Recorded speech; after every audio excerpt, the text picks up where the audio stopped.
Chapter 21. The archaeological team headed to Xinjiang. It turned out that Gold Tooth just happened to know a professor from the Beijing Cultural Heritage and Archaeology Institute. They often had professional exchanges, and recently an incident had caught Gold Tooth's attention. Here's what happened. After archaeological activities for the preservation of cultural relics were compelled to halt during the Cultural Revolution, they were resumed with the onset of the reform and opening up policies. The recent 3 years have marked a peak period for archaeology, as a multitude of ancient tombs and relics have resurfaced. The antique collection, exchange, and trade markets are exceedingly bustling, attracting large and small gangs of tomb raiders like moths to a flame, especially severe in provinces like Shaanxi, Hunan, and Hunan. And the trend is escalating. Ever since the discovery of the Lulan River burial grounds in Xinjiang, there has been a renewed realization of the wealth buried in the vast deserts of Xinjiang, once the glorious Silk Road, flanked by the Peacock River and home to the 36 kingdoms of the western regions, such as Huefo, Lulan, Milan, Naya, Luntai, Puchong, Gumo, Xie. All a treasure hunter's paradise, covered by the vast expanses of sand. A new wave of expeditions spurred numerous exploration teams, archaeological groups, and grave robbers to race into the Taklamakan Desert in search of treasures. Following the early 19th century's desert exploration boom, this marked the second wave of such enthusiasm. However, for many inexperienced adventurers, the desert remained as the famous Swedish explorer Sven Hedin described the Taklamakan, a place from which one might not return, a sea of death. The protection of Xinjiang's ancient tombs and relics was a pressing matter. Still, the authorities were not able to invest the necessary human and financial resources into uncovering and safeguarding these remnants, especially as many archaeologists were already engaged in urgent excavations of tombs damaged by looting and construction activities in Hunan. The professor known to Gold Tooth, a longtime scholar of Western regions culture, was deeply worried about the destruction of Xinjiang's ancient tombs. He had repeatedly lobbied the leadership to personally lead a team into the desert to conduct on-site assessments of these sites and appeal for their excavation or protection. The higher-ups, citing budget constraints among other excuses, delayed the proposal. The reality is, financial issues aside, there was significant concern over recent incidents in the desert. The fear of something happening to the professor and his team weighed heavily. After the tribulations of the Cultural Revolution, there emerged a tacit rule within China's officialdom not to seek merit, but to avoid missteps. At all costs, to avoid any mistake was regarded as a great achievement, as it could lead to promotions and wealth sooner or later. Recently, a Chinese-American stepped up to fund the professor's archaeological team, enabling the project to move forward. The team is now in the midst of preparations. They need someone experienced in desert survival to lead them, as well as someone well-versed in geomancy and stargazing techniques.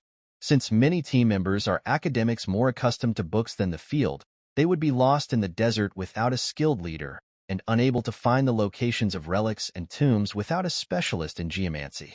It isn't easy to find such people. Many who responded to the call were charlatans, quickly exposed once the discussion began. Thus, the professor also asked Gold Tooth if he knew of any such capable individuals outside of official channels.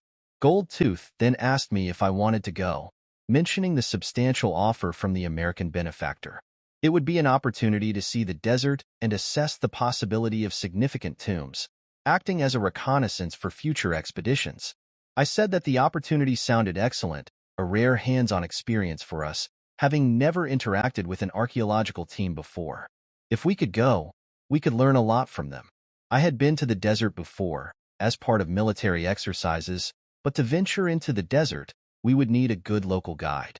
Moreover, I understood geomancy well enough to lead them if the stars were visible at night. However, I admitted I didn't understand why an American would sponsor our Chinese expedition. Americans are pragmatic and driven by tangible benefits, not known for being charitable without reason. Gold Tooth explained he didn't know the details but shared the general story. The sponsor, a Chinese-American woman, is the daughter of a Wall Street tycoon. She and her father, along with her fiancé and several Chinese adventurers, had joined an expedition to Xinjiang the previous year. Her father was particularly interested in a culture named Jingjue, and their goal was to find the lost Jingjue ancient city hidden in the heart of the desert. But they went missing. None returned. Despite search efforts by the local military, including aerial searches, no trace was found. The woman inherited a substantial legacy and, not giving up on her father's fate, might have sponsored the expedition in hopes of finding her relatives' remains. After all, according to Chinese traditions, it's important for people to be buried in their native land, not lost and exposed to the elements. We drank until evening, and Gold Tooth promised to find a buyer for our finds and introduce us to Professor Chen, the leader of the archaeological team. Whether or not we would join the expedition depended on our upcoming discussion with the professor. 2 days later, Gold Tooth took us to Tianjin, where in a modest antique shop on Shenyang Road, we met with the owner known to us as Sister Han. Sister Han, a woman in her 30s with fair skin, was being kept by a wealthy Hong Kong businessman, one of the few major antique collectors in Hong Kong. The shop she opened in Tianjin was not only to provide her with something to do amidst a mundane life, but also to procure antiques and Ming Qi. Though not very talkative, Sister Han had a high level of expertise in antique appraisal. After examining our Ming Qi, she generously paid us 60,000 yuan. The current market price would be no more than 50,000, she said. I'm paying you an extra 10,000 hoping we can start a friendship, and you'll bring good items like these to me in the future. Holding the thick stack of banknotes, I felt excited and my hands shook slightly. I chided myself inwardly for my lack of composure. You've seen the world before. Haven't you been excited during such occasions, like when Chairman Mao reviewed the Red Guards from the Tiananmen Gate Tower? Frankly, you were, but not as much as now. You've climbed trees in vast forests and dug holes in the Kunlun Mountains. You've fought and shot in the counterattack against Vietnam.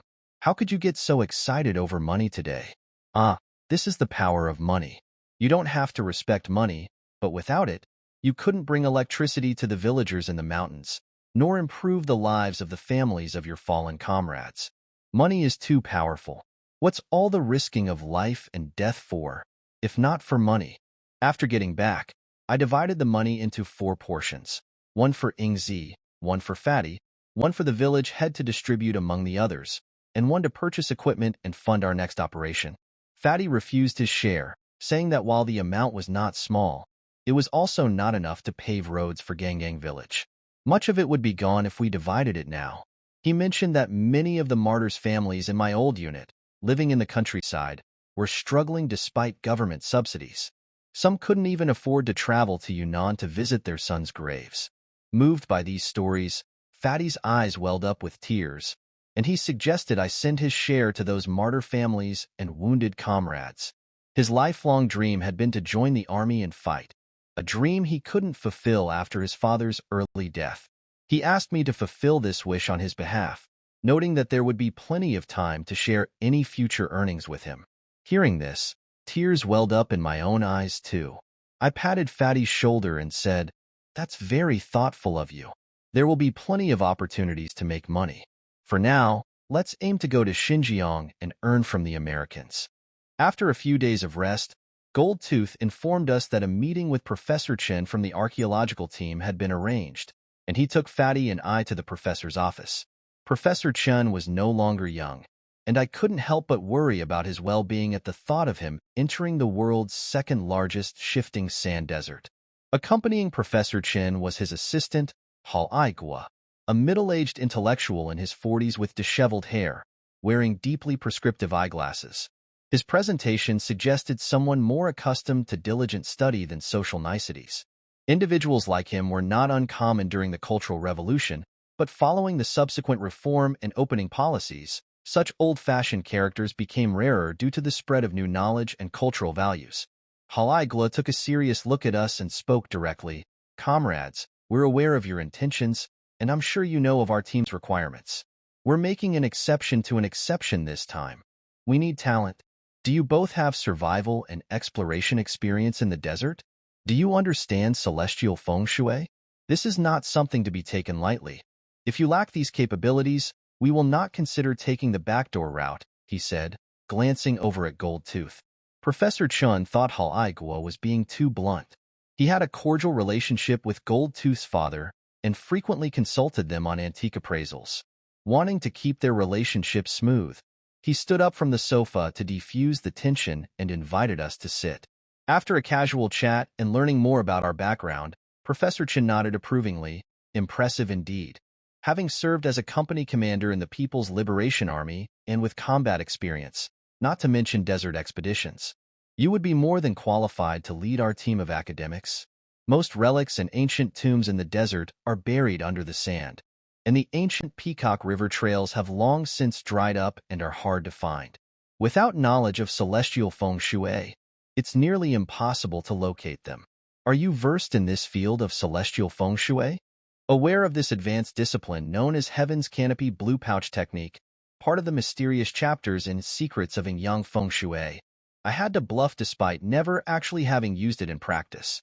I said with a feigned confidence, "Well, sir, I don't mean to brag, but when it comes to these techniques of the celestial disk and moon marks, I'm quite familiar with them. However, where to start?" In hopes of securing a job paid in American dollars, I recounted all that I could muster from my ancestral secrets. Initially, Halaigua had taken me for a novice, maybe a relative of Gold Tooth's looking for an easy meal ticket, but as I spoke with an air of authority, he began to regard me with newfound respect and listened intently. Feng Shui can be simply summarized as the land that collects wind and the site that gathers water. It is well captured in the burial book. The purpose of burial is to ride the breath of life. For breath rides on the wind and scatters, but is contained by water. The ancients gathered it to prevent scattering, guided it to ensure it remained. Therefore, it is called Feng Shui. Over time, the study of Feng Shui has expanded far beyond the scope of grave site selection. It gradually evolved into the art of Kanyu, which is the study of the relationship between heaven, earth, and humanity. Today, however, I would like to talk to the professors and teachers present about a branch of Feng Shui known as Celestial Feng Shui. Ancient emperors and nobility placed great importance on their afterlife, desiring to continue the privileges they enjoyed in life even in death. They also believed that the rise and fall of dynasties originated from the dragon veins. Thus, tombs had to be located in auspicious Feng Shui sites. Emperor Yongzheng of the Qing dynasty once succinctly summarized the essence of choosing imperial tombs, stating, "In the zone where heaven and earth gather their excellence and where yin and yang converge, where the sand by the dragon den gathers the water, no beauty is left uncollected. With form and rationale governing the qi, all forms of auspiciousness are prepared. The mountain chains and water methods are detailed and clear, truly the soil of utmost auspiciousness." Although brief, these words undoubtedly provide the most direct, visual, and lively description of the site selection for imperial tombs. Yet, he only told half the story. The ancients sought unity between heaven and man, requiring not only mountain chains and water methods, but also the sun, moon, and stars. Since ancient times, people have observed celestial phenomena and studied the changes in the stars to predict fortunes and misfortunes. In selecting auspicious Feng Shui sites, the essence of astronomy is also integrated. The relationship between heaven and earth is as distant as 84,000 li, Old Chinese length unit, just as the relation between the human heart and kidneys is a mere 8 inches. The human body corresponds to the elements of metal, wood, water, fire, and earth, which in turn correspond to the 5 elements of the heavenly stars. Additionally, 24 stars correspond to the geography of the mountains and rivers under heaven, with each star possessing qualities of beauty or sorrow, and each location its share of luck or misfortune. All truly auspicious lands must resonate with the sun, moon, and stars of heaven, and the technique of the green crow, which uses the rotation of the stars to pinpoint ley lines, is the most challenging aspect of celestial Feng Shui to master. There are 24 lodgings in heaven, 24 hours in a day, and 24 solar terms in a year, resulting in 24 directions and 24 positions in Feng Shui. These 24 positions are the Heavenly Emperor, Heavenly Strength, Heavenly Official, Heavenly Garden, Heavenly Market, Heavenly Kitchen, Heavenly Pulp, Milky Way, Heavenly Rampart, Heavenly Assistant, Heavenly Stable, Heavenly Ghost, Heavenly Unity, Lesser Brilliance, Heavenly Ford, Heavenly Barrier, Heavenly Deity, Southern Pole, Heavenly Horse, Heavenly Screen, Great Unity, and Lesser Unity. Understanding the auspicious and ominous arrangements of these stars and using a compass for positioning can lead us to our desired location. However, there are numerous schools and methodologies of celestial feng shui, some of which are contradictory. Finding ancient ruins in the vast sandy seas after 1,000 years. If there's a 2 to 3% chance of success, that would be quite remarkable. Upon hearing this, Professor Chin stood up excitedly and said, "Comrade who has spoken wonderfully. Heaven has blessed us by sending such a talented individual to our team. In the vast deserts of Xinjiang, 1,000 years, even several thousand years have passed, transforming once fertile oases and cities into a vast sea of sand. Mountains and rivers have all but vanished from sight. If we wish to find the ancient tombs from the Silk Road era, relying on the techniques of celestial feng shui is the most straightforward and effective approach. I declare, the two of you, as of now, are officially part of our archaeological team," announced Hal Guo as he came over and shook our hands warmly, apologizing for his earlier aloofness. "I'm sorry, we intellectuals have spent so many years confined, dumbly engaged in studies during the Cultural Revolution, and aren't very articulate. Please don't take it to heart." I was privately relieved.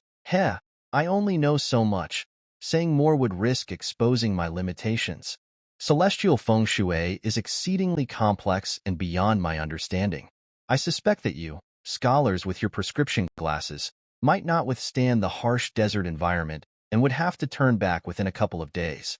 Besides, I overstated the improbability of finding the ruins, so if we don't find them, it can't be attributed to my lack of understanding of celestial feng shui, but we must not have our wages cut. Just as I was feeling smug, a young woman entered the room. Professor Chin quickly introduced us. "This is Miss Yang, the sponsor of our expedition, and she will be joining us. Don't be fooled by her appearance as a young lady. She's a renowned photographer for National Geographic magazine in the United States." I offered her a gentlemanly handshake, thinking I should speak English since she's American. "How do you say hello again?" Something like, hello? But Miss Yang gave a slight smile. "Mr. Hu, I can speak Chinese. Let's converse in Chinese. From now on, you can call me Shirley Yang." Her Mandarin was flawless, lacking any trace of an American accent. In fact, I didn't have a clear concept of what an American accent should sound like. She seemed no different from a native Chinese speaker. Shirley Yang shook Fatty's hand as well, and then posed a question. She acknowledged that while Mr. Hu had great ability, having commanded troops and with knowledge of celestial feng shui, she was curious about Mr. Wang's skills, having not yet seen what he could do. She highlighted the importance of this expedition into the desert, stating that we didn't need people without unique skills. I didn't expect Americans to be so forthright. Everyone turned to look at Fatty. Hurriedly, I stepped in for him. "The desert is a dangerous place, and my friend here is an excellent marksman." Fatty, feeling slighted by the American woman's doubt, retorted pridefully, "What's so great about Xinjiang? I fought bandits in the Xinjiang desert once, routed them in Naya Oasis, even killed their leader with my own hands." He pulled out a jade pendant and brandished it before everyone's eyes. "Ever seen something like this? This was a gift from my father's old comrade-in-arms from his Red Army days when I was little, taken from a bandit group wiped out in Xinjiang." I couldn't help but grimace at his absurdity. Such tall tales he was spouting, blaming his father's heroic deeds on himself, claiming to subdue bandits in Xinjiang. Back then, he was probably still in split pants. All he could realistically claim was eating Xinjiang kebabs. But things being what they were, I decided to play dumb. If they don't include Fatty, I wouldn't go either, hoping they'd simply concede. Yet, no one countered his story. The gaze of both Professor Chin and Shirley Yang fixed on the jade pendant in Fatty's hand, their attention unwavering, their eyes not even blinking. Shirley Yang had originally been opposed to Fatty joining our expedition, but upon seeing his jade pendant, she immediately agreed to pay us each $10,000, with the promise of doubling it if we could locate the ancient city of Jingjue hidden deep in the desert. However, this payment would be made only after we returned from Xinjiang. Gold Tooth had also seen Fatty's jade pendant before, but even with his expertise, he couldn't identify its origin. He wasn't as knowledgeable as Professor Chun and others immersed in Western region's ancient culture. Shirley Yang, Influenced by her family environment from a young age, and with a father who was friends with Professor Chun, possessed considerable knowledge about Western regions, and was thus half an expert herself. They immediately sensed something special about the jade upon seeing it. Professor Chun believed the jade held a history of at least 1,500 to 2,000 years and was inscribed with scripts from the Ghost Cave, an ancient minority ethnic group from the western regions that had long since disappeared. According to texts unearthed from Dunhuang, the queen of the Jingjue kingdom was from the Ghost Cave people. The content of the 10 Ghost Cave characters on the jade required further investigation.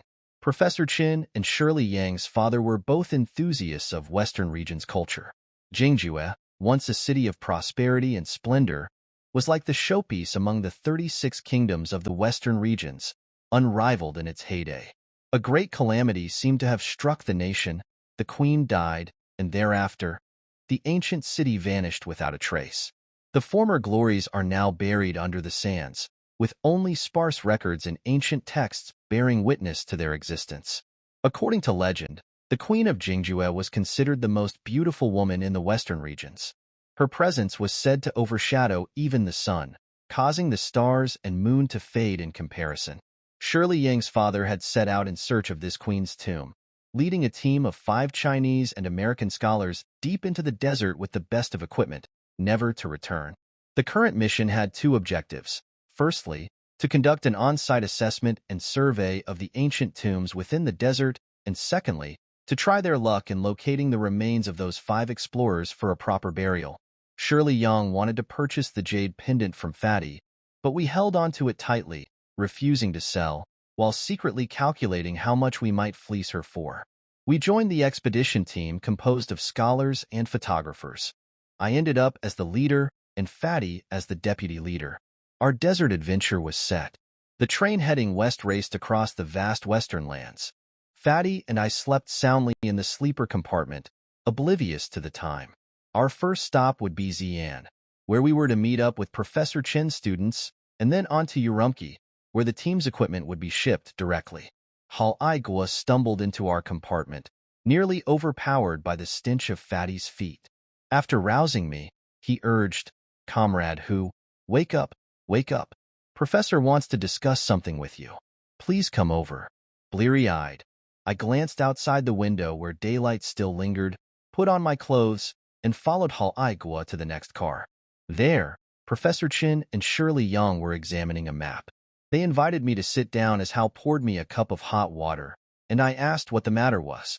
Professor Chin detailed, "We'll arrive in Xi'an tomorrow morning, and once we meet up with my 3 students, our team will be complete. Since you're our team leader, I wanted to discuss the travel route with you in advance." Shirley Yang chimed in, "Yes, Mr. Hu, the professor and I have discussed it. We plan to set out from Boston Lake, head south to search for the ancient Peacock River channel, then enter deep into the desert following the Peacock River. From there, we'll go south along the Zidu Underground River to find the ruins of Jingjue. We'd like to hear your opinion on this plan." I amusedly thought to myself that these intellectuals and the wealthy were entertaining fantasies, akin to conducting warfare on paper. Their proposed route was tantamount to wandering in circles in the desert. No one dares to trek a zigzag course in the sands. I suspected they wouldn't last 2 or 3 days before begging to return. However, I always saw such people as having more money than sense, seeking hardship where none need be found. The specifics of the route were not of much consequence to me. As long as I got paid after returning, that was all that mattered. I said to Shirley Yang, "Miss Yang, although I'm the team leader, I'm not qualified to decide on the route. You set the destination and course, and my job is to lead everyone there. In plain language, you do the brain work, we do the legwork." As soon as I said this, I regretted it somewhat. There's a saying that goes, "You take the king's shilling, you do the king's bidding." They're paying us, so naturally, we're obliged to do a good job. So I told them about the route, that we should wait until we get to Xinjiang, find a local guide born and bred there, seek his advice, and then make a decision. It was too early to be discussing specifics. Finding a guide would be my responsibility. After discussing some details, everyone went off to rest. The conversation on the train made me vaguely feel that these people were determined, and might not just run back after a few days in the desert as I had imagined. In Xi'an, we met the rest of our archaeological team members, all students brought by Professor Chen. The plain-looking Sudi Peng, the tall Chu Jian, and a female student Ye Yishi. Together with the 5 of us who'd arrived earlier, there were now a total of 8 people reaching Xinjiang. I contacted an old comrade from my army days, Liu Gang, a descendant of the troops who were dispatched into Xinjiang as part of the 359th Brigade. He was born and raised in Xinjiang, but he wasn't well known to the locals, so finding a local Uyghur guide with knowledge of the desert geography proved to be quite difficult. Finally, through Liu Gang's connections, we found an old man who dealt in livestock. The old man's name was Esidi Maidi, but no one called him by his name. Everyone knew him as Anlaman, which means the living map of the desert.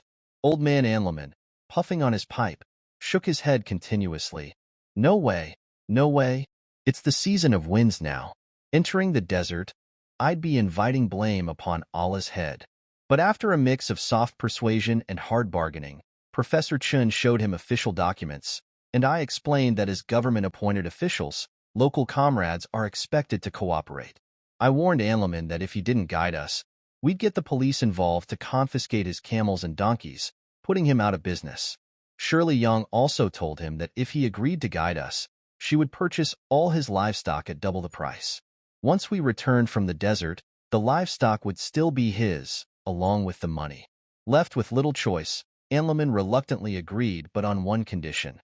No cars, Allah detests machines, bring lots of camels, Allah likes camels. At this stage, Old Man Anlaman and I were in agreement. Camels are much more reliable than cars in the desert. Camels, often called ships of the desert, are not only capable of carrying heavy loads, but they have skills inherited from their ancestors, allowing them to avoid threats such as sandstorms and quicksand. They can go without food or water for days on end, trekking under the scorching sun. Their wide, padded feet give them a large surface area to walk on, preventing them from sinking into the sand easily. Experienced and aged camels can lead their owners to water sources amidst the vast barren sands. At night, alert camels can also serve as sentries, warning their owners of possible threats like wolf packs under the cover of darkness. Old Man Anlaman selected 20 camels for the journey. On the day of departure, our equipment and supplies were loaded onto the camels, along with a large supply of bean cakes and salt, which are staples for camels.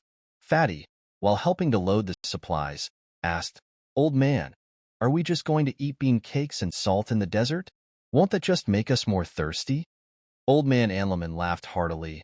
"Ah, my sturdy friend, you can eat them if you really want to, but Allah thinks we should save the bean cakes and salt for the camels."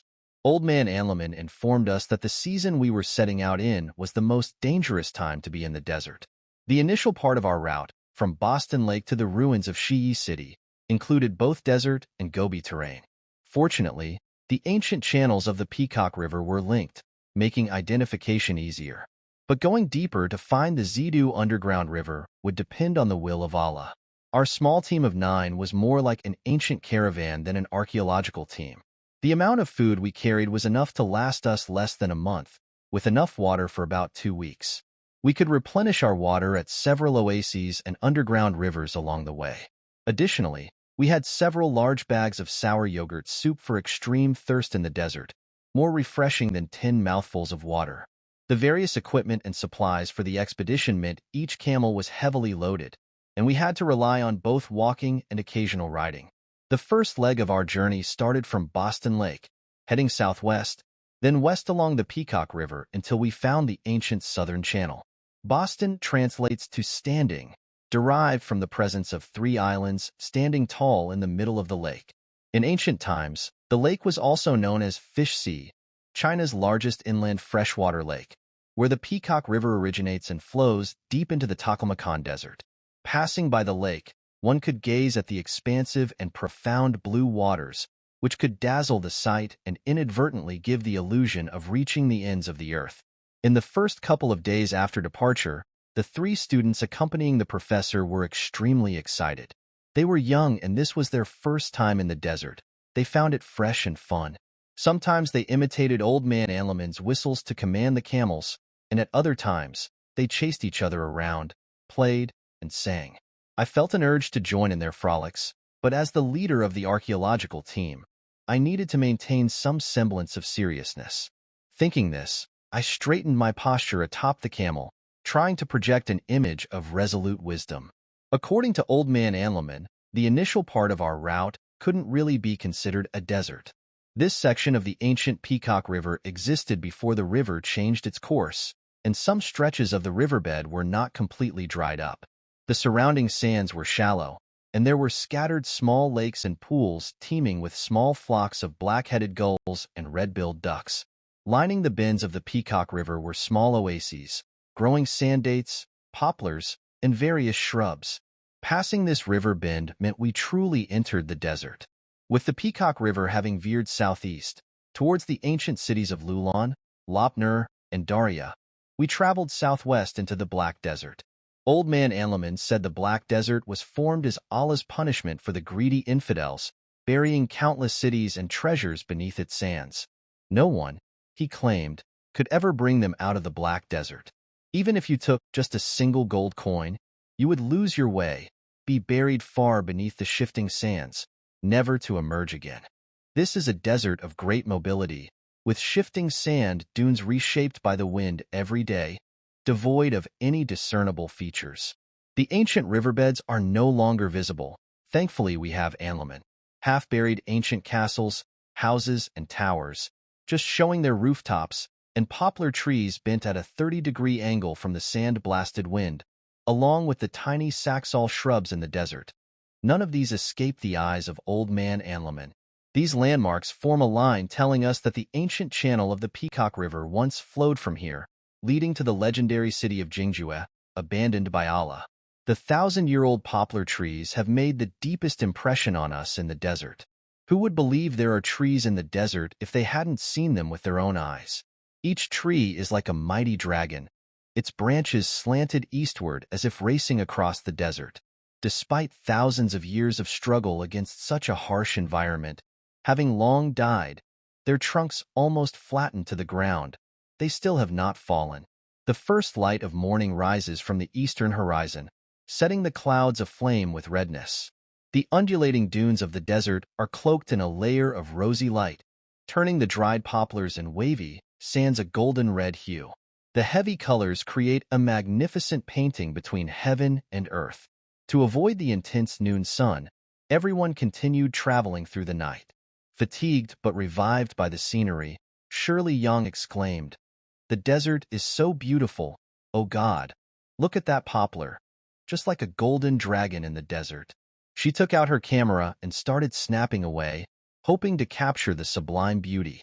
While everyone was intoxicated with the beauty, I noticed Anleman staring transfixed at the sunrise, a hint of unease on his face. Approaching him, I asked, "Old man, what's the matter? Is the weather changing?" I had heard the saying that a red sky in the morning is a sailor's warning. A red sunrise often foretells unfavorable weather. Anleman nodded slowly before finally saying, "Yes, the clouds in the sky are bleeding. Allah is probably angry, and the desert is about to be windswept again." I joked, "My surname is Hu, and so is Allah's, right? We Hus have good tempers and rarely get angry." Old Man Anleman, blowing his beard in exasperation, protested, "How could Allah have the surname Hu? Talking like this, you'll upset Allah. Tonight in the Black Desert, there will be a great wind. We won't rest during the day now. We must move quickly." This was the 5th day since we set out, our 3rd day venturing into the Black Desert.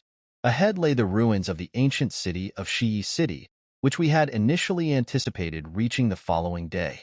However, Old Man Anleman warned that the impending sandstorm would be fierce and strong enough to overcome any barriers of sand we could erect. If we did not make it to the ruins of Shi'i City, we would be at risk of being buried alive in the desert. Hearing his words, I knew the situation was serious. With more than half a day's journey still to go and the risk of delays due to potential mishaps, I worried about whether every member of our weekend party could endure. After trudging through the night, everyone was exhausted. When I was about to urge the group to hasten our pace, I saw Old Man Anleman leisurely dismounting from his camel. He meticulously spread out a mat on the sand, kneeled down reverently, eyes closed with devotion, hands outstretched to the sky, and then covered his face, chanting loudly, Allahu Akbar. It was then I realized he was performing daily prayers to Allah. Amidst his calm demeanor, I presumed the warning of a great sandstorm that evening was not as severe as I had thought, and I relaxed slightly, joining Fatty, Shirley Yong, and the others to appreciate the desert's grandeur. But once Anlaman completed his prayers, he transformed, hastily rolling up his mat and springing onto his camel. Blowing a long whistle, "Oh, yo-yo-yo-yo. Quickly, we must run, or be buried in the infernal sands of the black desert." He spurred his camel to sprint ahead. Cursing under my breath at the old man's actions, I called to the group to move out. Sensing the imminent threat, the camels bolted like mad, their large hooves flinging sand as they raced through the desert. Camel rides were comfortably leisurely, but became unbearably jolty at full gallop. Clinging tightly to avoid being thrown off, we barely managed to hold on. As our caravan dashed across the desert, stirring up a colossal yellow dragon made of dust and sand. Everyone donned goggles and covered their noses and mouths with scarves. Looking around, I grew increasingly concerned. The camels were out of control, their eyes bulging, breaths heavy, following Anlaman's lead camel like a whirlwind. The situation was far more urgent and dangerous than I had anticipated. My biggest fear was that someone might fall from their camel. I wanted to shout to Anlaman to slow down, but it was impossible. A mouthful of sand was the reward for any attempt to speak. All I could do was keep vigilant, continually counting the number of people on camelback.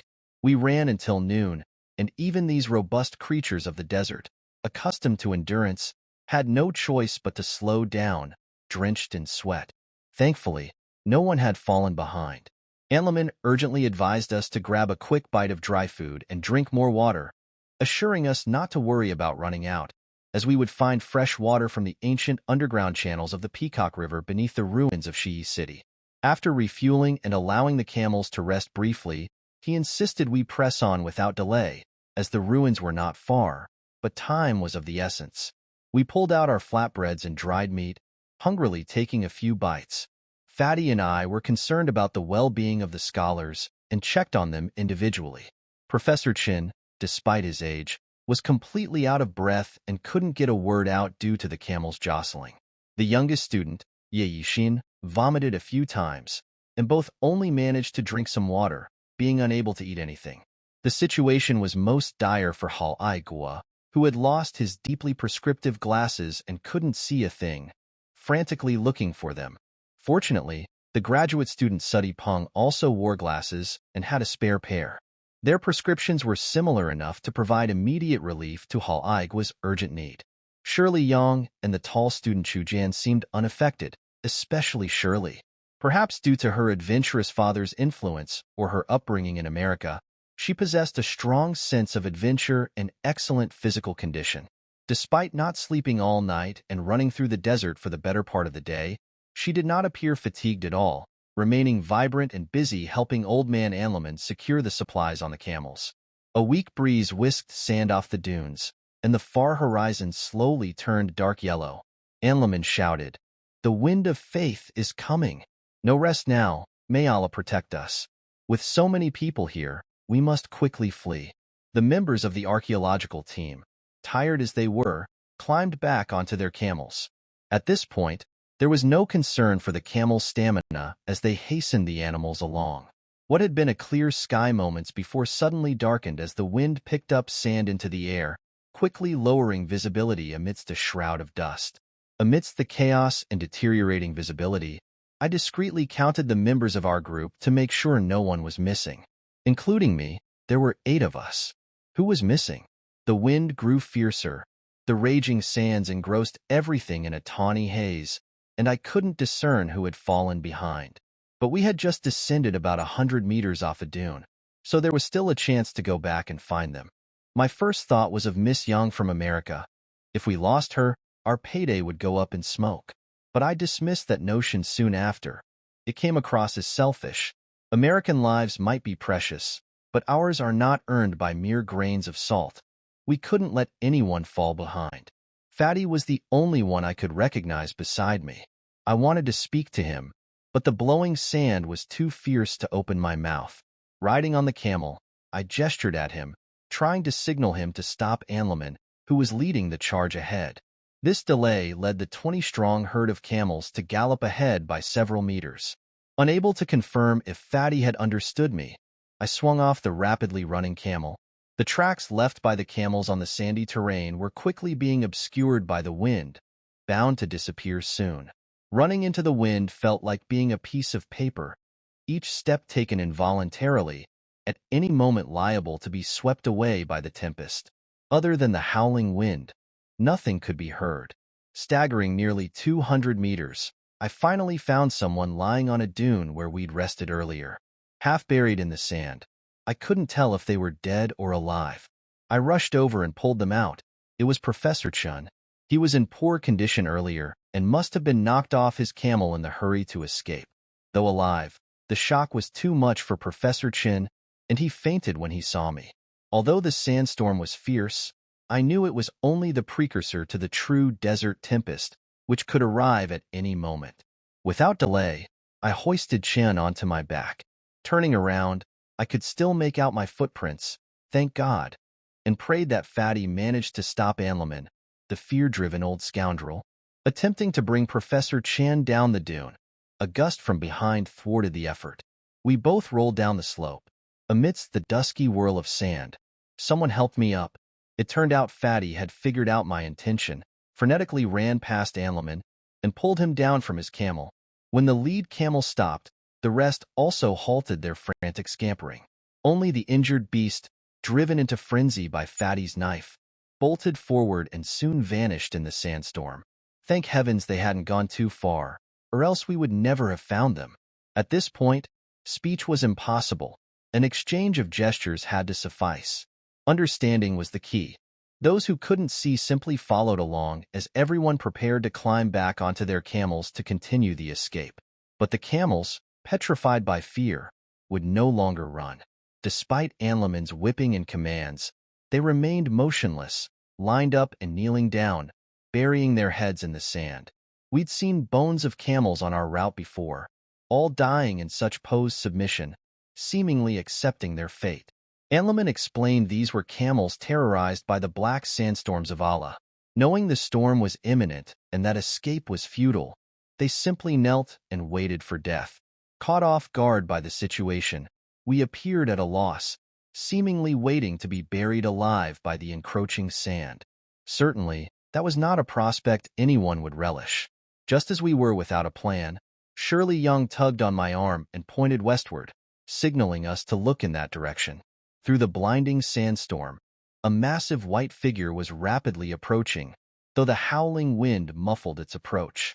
Instinctively, I grabbed the carbine strapped to my camel, a small caliber gun we'd prepared for wolf attacks. Now, everyone was too preoccupied with the white figure to worry about the sand. What was it? It didn't seem human. Like a phantom in white, the figure was upon us in an instant, a camel much larger than the ordinary, with a single hump and an entirely white body, stark against the yellow sand. "A wild camel," exclaimed several people who recognized it. The main difference between domesticated camels and their wild counterparts is not just their size. Domesticated camels have 2 humps, while the wild ones have only 1. Through our goggles, I could almost see the spark in old man Anlaman's eyes, a glimmer of joy from surviving death, as he excitedly praised Allah in his old language, and the kneeling camels, as if heeding a call, lifted their heads from the sand. Though I didn't know what exactly was happening, I recognized a chance to live. We needed to follow this white wild camel. It knew the desert and, surely, where to seek refuge from Allah's black sandstorm. I quickly motioned to everyone to mount their camels and follow the white camel. The camels, foam frothing from their mouths, exhausted their remaining strength to keep pace with the white camel around a large stretch of sand dunes. As the terrain suddenly rose, the white camel vanished in a flash. I had a bad feeling. With the white camel gone, we faced trouble. Darkness enveloped us. It was increasingly difficult to distinguish sky from earth. A life-consuming black sandstorm would arrive within a minute or two. Before we could process what was happening, the camels beneath us turned direction, circumventing the towering sand dunes. Looking around, I spotted the remnants of a city wall and a large, rammed earth fortress. We had stumbled upon a small, ancient city. Most of the structures were half buried in the yellow sand, with some houses collapsed and only that section of the solid city wall standing tall. Weathered by the elements over untold years, the wall had taken on the color of the desert. From a distance, it could easily be mistaken for a large sand dune. One would never discover the fort without turning to its side.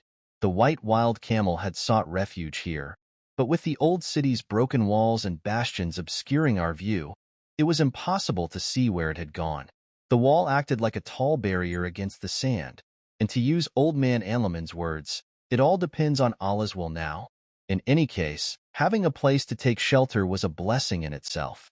Having survived this close call, everyone's faces were yellowed. Whether from fear or the encasing dust was hard to say. We dismounted the camels and Anlaman led them to kneel by the wall before guiding us down through a broken rooftop into a large building within the ruins. Despite the city walls providing some protection from the sand and wind, gaps allowed the sand to pour in over the years, filling the deteriorated buildings with over 2 meters of fine sand.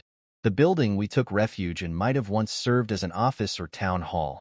It was sizable, and even then we had to hunch over, lest we bump our heads on the wooden beams above. Those of us who were physically weaker, like Yishin and Halaigua, lay down immediately, taking large gulps of water from their flasks, while others helped the recovering Professor Chin inside, his legs still too weak to stand. Fatty let out a big sigh. We really did get our lives back there. Once safely inside, Anlaman immediately knelt down, offering prayers of thanks to Allah for sending us the fortuitous white camel, saving us from the disaster of the black sandstorm. He spoke of the one-humped white camel as the most mystical spirit of the desert, mentioned among the possessions of Genghis Khan, king of Western Siali Yuanhao, and others. Though those white camels were two-humped and rare, they weren't considered as mystical. Anlaman mused that if there were even one person among us whom Allah did not favor, we would not have seen the white camel. Evidently, we were devout followers blessed by the divine. Moving forward, we must treat each other as kin, bonded more closely than even brothers with unbreakable ties. Anlaman assured everyone with a slap on his chest that, should danger arise again, he would not abandon us to save himself. Inwardly, I cursed, "Sure, you old man, you didn't give a rat's ass about us before. I knew the moment trouble struck, you'd run faster than a rabbit." As we talked, the great sandstorm outside had arrived, and fierce winds howled with such force it felt like the world might collapse. Our sanctuary within the ruins left us uneasy, as we could have been buried alive if the sand and wind blocked our exit. I assigned Suddy Pong, Fatty, and Chujan to take turns keeping watch at the hole atop our shelter, ready to alert everyone if we needed to flee. Still, we all knew that if the sandstorm engulfed the city walls ahead of us, escaping would mean little more than meeting our end in the open instead. Outside the room, under the walls, grew wormwood, a type of dry grass. I reached out, pulled some, lit a little fire with solid fuel for warmth, and gathered everyone around. The pitch-black ancient room was illuminated by the firelight. Suddenly, Yishin leaped up, striking her head on the room's beam, nearly knocking herself unconscious as fine sand fell from above. None of us had put on goggles, leaving us blinded by the sand in our eyes. As everyone rubbed their eyes, they curiously questioned Yishin about her sudden outburst. My eyes, too, were filled with sand, blinding me, until I heard Yishin's trembling voice exclaim, "There's a corpse lying in the corner." "A corpse?" Halaigua, while rubbing his eyes, incredulously asked, "What's gotten into you, Yi? Aren't we archaeologists accustomed to such things?"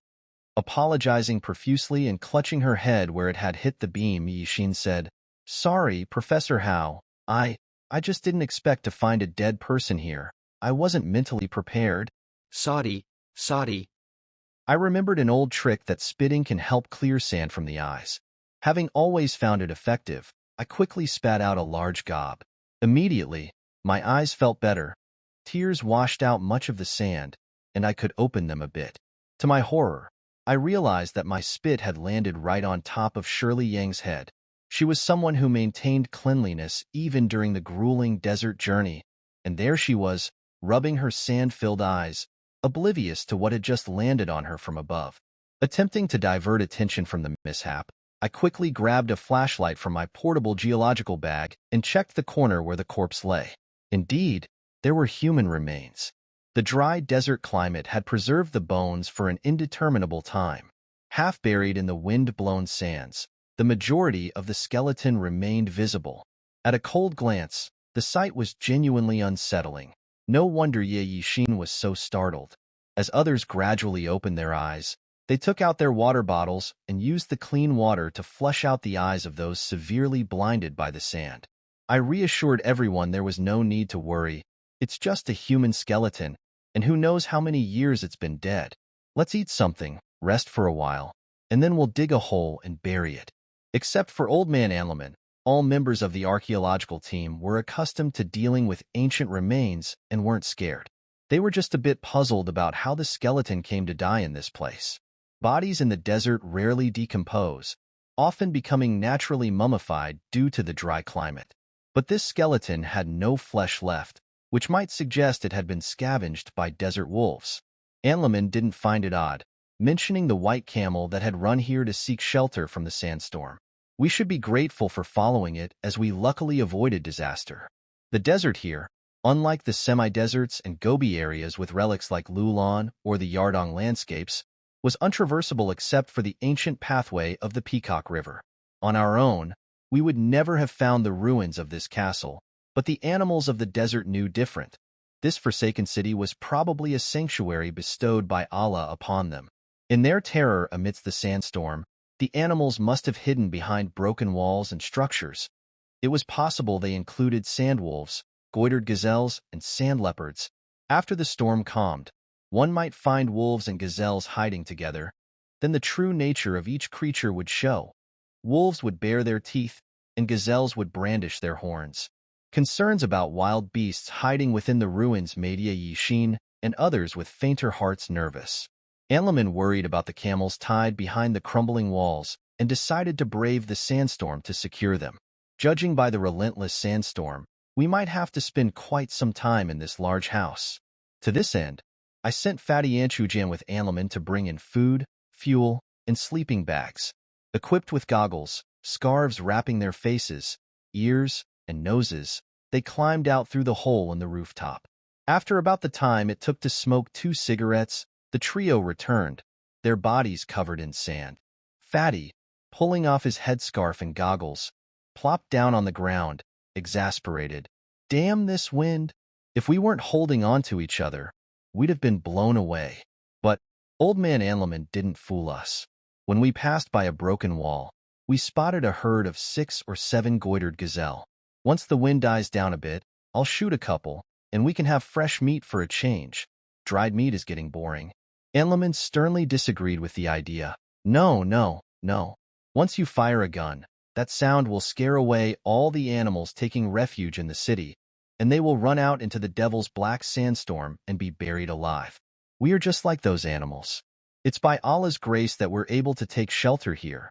You shouldn't do such a thing. Fatty replied resignedly.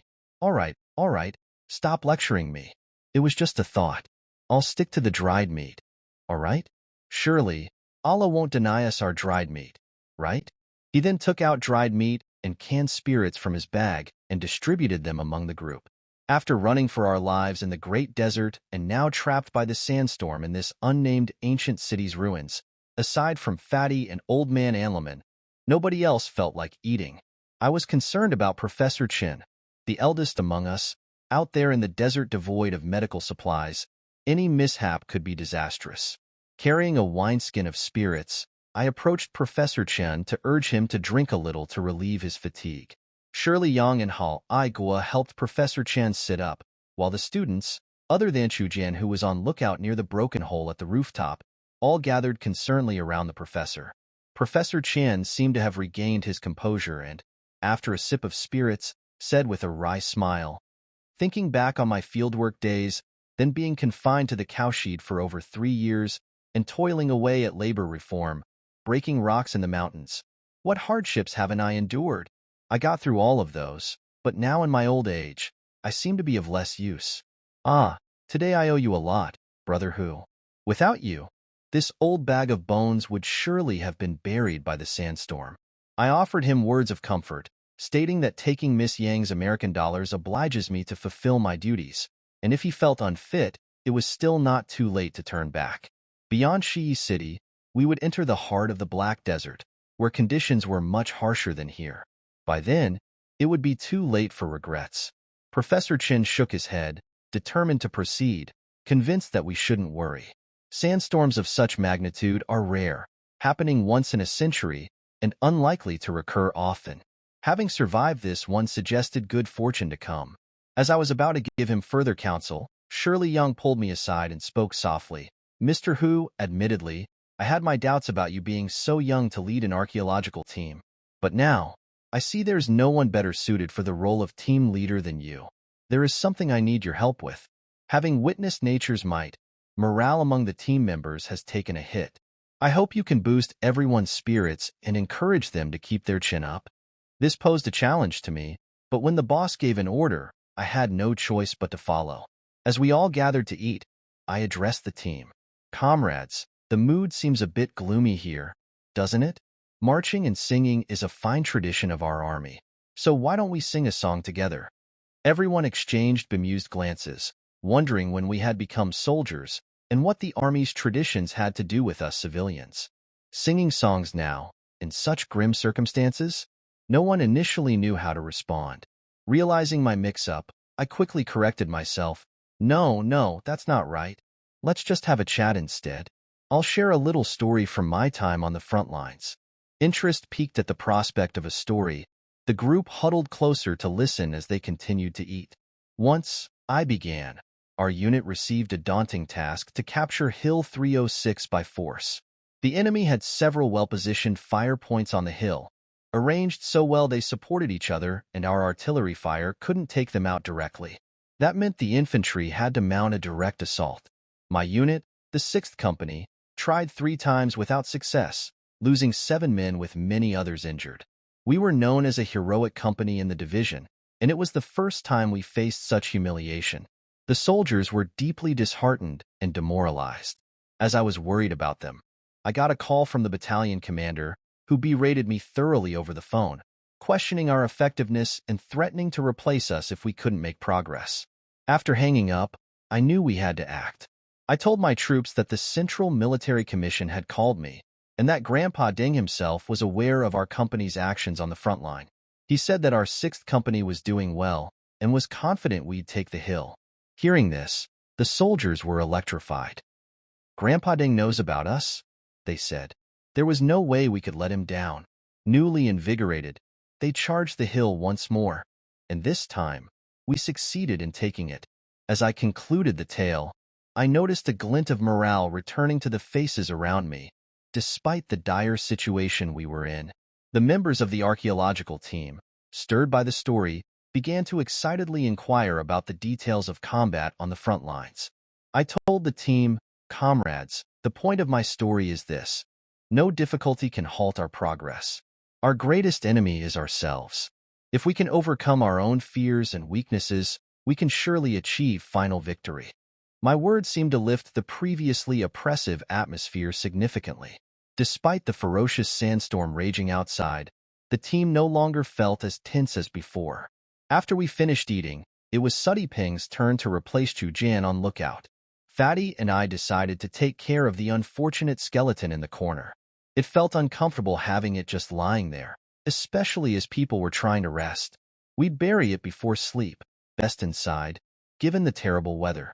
Only a few scoops in, our shovels hit stone, which was odd given the depth of sand that must have accumulated over hundreds or thousands of years. There should have been several meters. Clearing away the soil, we uncovered a black stone head. It was carved entirely from black stone, without any other color. The head was as large as 2 average human heads put together, with disproportionately large, olive-shaped eyes that seemed out of sync with the rest of its facial features.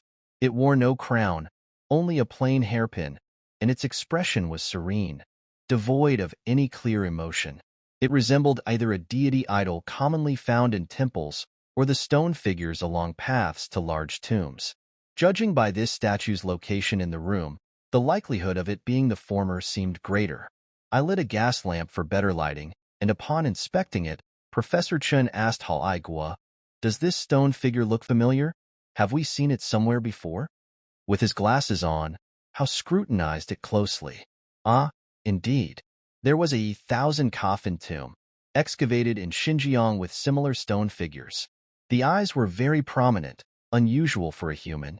This must be what is known as a giant pupil stone statue. Giant pupil stone statues have been discovered in various locations across the Tianshan area of Xinjiang, the Altai region, the Hetian River Basin, and the Mongolian grasslands. The origin of these statues is untraceable and has baffled scholars. Some have suggested that they depict a deity worshipped by the Mongolians. According to historical records, Kublai Khan had a secret palace in the deserts of the western regions known as Scent Palace, where the earliest of these stone figures were said to be enshrined. However, years later, as even more ancient tombs and relics predating Kublai Khan were discovered with similar stone figures inside, those initial theories were overturned. Some argued that these figures might be remnants of the ancient Turkic people, but no concrete conclusions were reached, and the figures remain one of the many enigmas in archaeological history. Having never seen such giant pupil stone statues before, the young archaeologists and the team took out notebooks to sketch and record their observations and discussed clearing the sand to examine the entire statue. Hal Aigua shared some relevant expertise and suggested that everyone was tired and should rest. The next day, after the sandstorm settled, they would clear out the sand from the large room to see what else could be found. Moving to a different spot, I dug into the yellow sand and buried the remains of the unfortunate soul we had stumbled upon. Without any clothes or identifiable possessions, there was no way to construct even a simple grave marker. I wished them peace, wondering why they would forsake the comfort of home for the trials of the desert. Checking my watch, I saw that it was now evening, and the black sandstorm outside continued to rage, growing even more fierce. It was possible that it would last the entire night. All but Suddy Pong, who stood watch, used fine sand to rub their feet before crawling into their sleeping bags to rest. A desert trick we'd learned from Anlaman, where water was worth its weight in gold. I found Suddy Pong by the hole in the rooftop and offered him a break to rest while I took over watch duty. Seated in a corner with a sporting air rifle in my arms, ready for any sudden intrusion by wild beasts, I smoked and listened to the winds outside. The thought of Professor Chen and the rest heading deeper into the desert filled me with concern. Who knew what kind of dangerous traps lay hidden in the depths of the Black Desert? The desert is like that, seemingly calm on the surface, covered in golden silk when winds are still. But beneath this tranquil facade lie quicksand pits that have swallowed numerous lives and ever-changing sandstorms. The wildlife and plants all pose threats to the safety of an expedition team. Any slight mistake could lead to an accident. That the team faced the sandstorm with no casualties is nothing short of miraculous. Lost in thought and cigarettes, I had no idea how much time had passed. The sky outside had turned pitch black, the wind still as ferocious as ever, sounding like a chorus of wailing demons. With sand occasionally pouring through the holes in the roof, I feared the ancient city walls would soon be consumed by the sandy onslaught. That's when I noticed Shirley Yang was awake. She came over, apparently wanting to chat. Typically, I didn't talk much with her, partly because she and Fatty didn't get along, and partly to avoid giving her any reason to dock our pay over disagreements. Out of politeness, I greeted her. She walked over and offered, "Mr. Hu, why don't you go rest for a while? I can take over for a couple of hours." I declined, saying I would call on Fatty to replace me soon, and urged her to rest more. Instead, she sat across from me and struck up a disjointed conversation. There was something I'd long been curious to ask her. Why she was so set on finding that ancient city that could very well be lost forever. No one might have seen it in years, and her father and those adventurers might not necessarily have died there. The desert held many dangers, and finding the bodies of lost travelers seemed near impossible. Moreover, the Black Desert was shrouded in mysteries. I recalled reading about 3 explorers who vanished there. Much later, their dehydrated bodies were discovered near the desert's edge, perplexingly, with their water bottles still half full. Numerous such incidents occurred, highlighting how little humans understood the desert, home to many unrecorded species. I told her we should do our best, and not to fault ourselves excessively if we failed. Shirley Young nodded in agreement. Mr. Hu, you make a lot of sense. Yet, I'm convinced my father reached Jingjue. Ever since he disappeared, I've dreamt more than once of a dark cave with a large coffin hanging at its entrance, covered in ghost cave script and bound by heavy iron chains. There's something massive atop the coffin, but I can never see it clearly. I always try to discern what it is, but I awake right at that moment. For over 6 months now, I've dreamt the same scene repeatedly. I believe it's a message from my father, that the coffin must be that of the Jingjue queen. I was taken aback by her belief in prophetic dreams. It seemed quite a superstitious notion, particularly for an American. But seeing the earnest expression on her face prevented me from voicing any skepticism. Instead, I offered her reassuring words, then tactfully steered the conversation away from dreams and toward the subject of Jingjue itself. I asked her to tell me more about this ancient and mysterious country that she was so determined to find. Shirley Young recounted how her father and Professor Chen had been good friends and classmates, both deeply fascinated by the ancient cultures of the Western regions. Her father had moved with his family to the United States in 1948 and only returned to China after the Cultural Revolution. While in the U.S., he purchased a batch of relics unearthed by European explorers in the Xinjiang Desert in the early 19th century. These relics were first discovered near the Naya Oasis and dated back to the Han Dynasty. The explorers and scholars eventually speculated that the ruins could likely be that of the once powerful Jingjue, one of the 36 kingdoms of the Western regions. After years of research, Shirley's father and Professor Chen hypothesized that the Naya ruins were merely a satellite city and that the main city of Jingjue should be north of Naya, downstream of the Zidu Underground River. That's why her father risked organizing an expedition to find Jingjue's ruins within his lifetime. He was deeply captivated by the ghost cave culture of Jingjue, a city of immense splendor whose history is scantily recorded. After Jingjue's last queen died, the city disappeared into the sandy sea. Whether it was destroyed by natural disaster or war remains unknown, as if the nation never existed. However, just before World War II, a British explorer entered the Taklamakan Desert and, although he returned alone, his sanity lost, his camera's photos, and his diary confirmed the existence of Jingjue. Others had tried to follow his clues, but the onset of World War II halted their efforts. Only in recent years have exploratory expeditions sought the city's treasures and ruins. Shirley Young then showed me a small packet containing a yellowed black and white photo and an old diary filled with English text. The photo was blurry, but a city in the desert could still be discerned, with a tower standing centrally, though details were scarce. I asked Shirley Young if this was what I thought it was, and she confirmed, yes, this is from Mr. Walter, the explorer who personally visited Jingjue. He purchased these from England. The photo and diary provide some clues, but the diary only mentions their intention to enter the colossal ancient city at dawn after reaching it downstream of the Zidu Underground River. There's nothing after that. We don't know what they encountered within the ruins, with only one survivor left, now out of his mind. As we talked, out of the corner of my eye, I thought I saw the stone giant pupil statue that we unearthed moving in the dim light of the room's lamp. Having been awake for 2 days and nights, was it simply a trick of my fatigued eyes?